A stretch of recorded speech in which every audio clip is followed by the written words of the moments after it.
안녕하세요. 자, 수원시의 공무직을 지원하시는 지원자들의 두 번째 파트입니다. 역사 두 강인데 두 번째인데 이 시간에는 역사 유적지인데 자, 수원 그러면은 당연히 딱 우리에게 떠오르고 또 어떤 사람의 흔적, 어떤 사람이 또 어떤 역사적 유적지를 만들었을까라고 한다면은 뭐 단언컨대 정조대왕입니다. 그래서 수원은 정조 또 화성, 즉 다시 말하면 정조대왕의 흔적들, 정조대왕이 만들어 놓은 구성해 놓은 수원이라는 정말 그 시절에는 어떤 성으로서의 역할을 했지만은 지금은 이제 시의 역사 유적지로 자리매김하고 있습니다. 그래서 이제 역사 유적지인데 물론 이제 뭐 관광지라 이렇게 해도 뭐 과언은 아니죠. 또 그리고 특히 수원의 행정구인 네 개 구, 뭐 권성구, 발달구, 영통구 그래 있죠. 네 개 구와 동 44개 동 굉장히 큰 도시죠. 자, 그래서 하나하나 살펴보겠습니다. 자, 수원 그러면 단연 뭡니까? 화성이죠. 수원 화성. 자, 조선 성곽 건축의 꽃 수원 화성. 사실 화성도 화자가 꽃 화자입니다. 꽃 화자.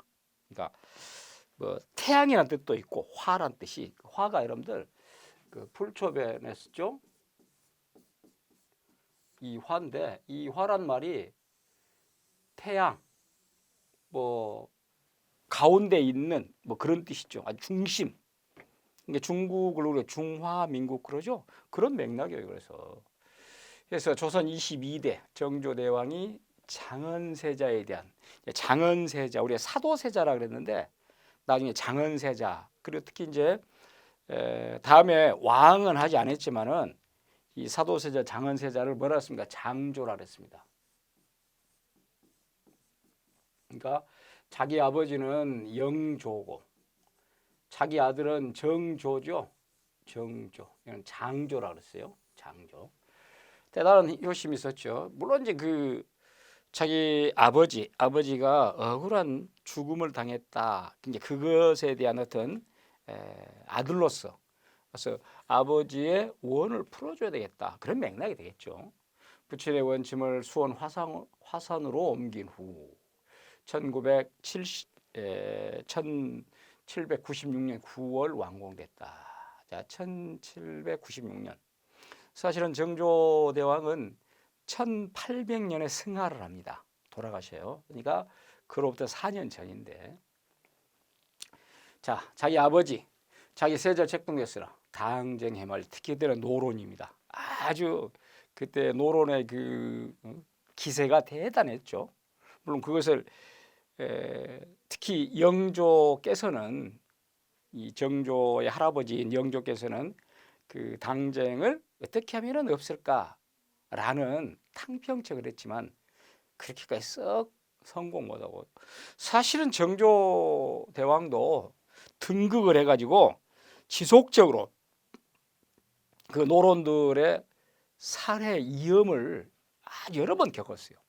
그걸 이겨내는데 물론 제2 26년 만에 또 승하를 합니다만 여러 가지 또뭐 독살이 됐다 그런 얘기는 없는데 그런 얘기도 있는데 실제 여러분들 그 역사 실록에는 독살로 되지는 않아요. 야사에 그런 얘기가 많은데 자 뒤속의 세월 마감한 아버지 사도세자의 능침을 양주 배봉산에서 조선 최대의 명당인 수원 화산으로 그러니까 그래서라도 어떤 맥락 수원이라는 그 지역 자체가 굉장히 명당이다. 또 그럴 수밖에 없잖아요. 뒤쪽으로는 서울 쪽으로는 뭐가 있습니까? 서울 쪽으로는 산이 있고 또 앞쪽으로는 화성 쪽으로는 바다가 있고 없던 맥락에서는 임산 배수로서 굉장히 좋은 지역입니다.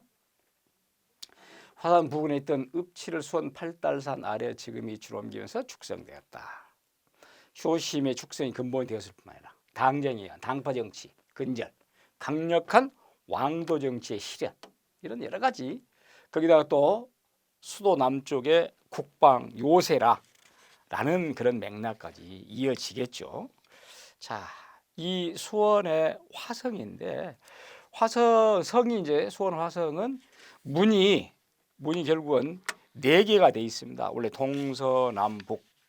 원래 서울도 그러잖아요.